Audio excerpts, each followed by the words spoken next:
noticed something strange happening in the job market lately? Not just in one country, not just in one industry, but across the board. Jobs that used to feel stable are suddenly uncertain. Entry-level roles are shrinking. Hiring processes are longer, stricter, and sometimes feel almost invisible. And for many people, the question is starting to sound uncomfortable. Is the job market actually collapsing? Now, before we jump to conclusions, let's slow down for a second, because what's happening is not as simple as everything is falling apart. But it is changing faster than most people realize. And those who don't understand the shift may feel left behind without even knowing why. So what's really going on? To understand this, we need to zoom out. For decades, the job market followed a predictable rhythm. You studied, you got a degree, you applied for jobs, and if you were patient enough, something eventually clicked. Stability was the default expectation. Even if you didn't love your job, you could rely on it. But that version of the job market is quietly disappearing. One of the biggest shifts is happening in how companies hire. Many organizations are becoming more cautious, not because there are no opportunities, but because uncertainty in the global economy is pushing them to slow down decisions. Instead of hiring quickly, they're hiring selectively. Instead of building large teams, they're doing more with smaller ones.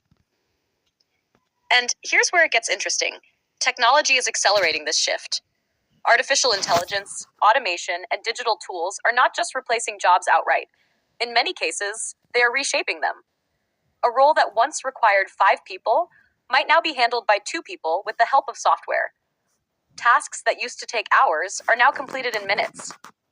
So it's not just that jobs are disappearing. It's that the definition of a job is being rewritten in real time. But that's only one layer of the story. Another major factor is the mismatch between skills and reality. A lot of people are still preparing for a job market that no longer exists. Traditional education systems, in many places, are still producing graduates for roles that are shrinking or evolving faster than the curriculum can adapt. Meanwhile, companies are searching for skills that are often self-taught, digital, or experience-based. This creates a strange gap. People are qualified on paper, but not always prepared for what employers actually need. And that gap is widening. Now, here's something most people don't expect. It's not only low-skilled jobs that are affected. Even highly skilled fields are changing. White-collar work, tech roles, creative industries, none of them are completely immune anymore. The competition is global, and the tools available today allow one person to do what used to require a whole team. So naturally, competition increases.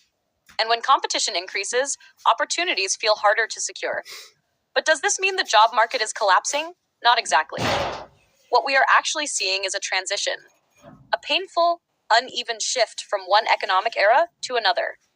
And transitions always feel like instability while they're happening. Think about it like this. When transportation shifted from horses to cars, it didn't happen smoothly. Entire industries disappeared, new ones emerged, and for a period of time, everything felt uncertain. The same pattern is happening now, but with knowledge work and digital systems. So what does this mean for the average person listening right now? It means one important thing. Waiting is no longer a strategy. The old idea of study once, work forever is fading. The new reality rewards adaptability. People who learn continuously, who understand how to use technology instead of resisting it, and who develop real problem-solving skills are the ones who will remain relevant. And here's the part many overlook. Opportunity hasn't disappeared. It has shifted. Remote work has opened global access. Digital platforms have lowered barriers to entry. New industries are being created faster than ever before. But the entry point is no longer automatic. You have to position yourself for it. That might sound uncomfortable, but it also carries something important. Control. Because in a changing job market, you are not just a participant. You are a strategist. The question is no longer just, where can I get a job? But what can I become so that opportunities come to me? So instead of asking whether the job market is collapsing, maybe the better question is this. Are we prepared for the version of the job market that is replacing the old one? Because that shift is already happening, quietly, steadily, and globally. And the people who recognize it early won't just survive it. They'll learn how to use it. The job market isn't ending, it's evolving. And like every major shift in history, it will reward those who pay attention while everyone else is still waiting for things to go back to normal.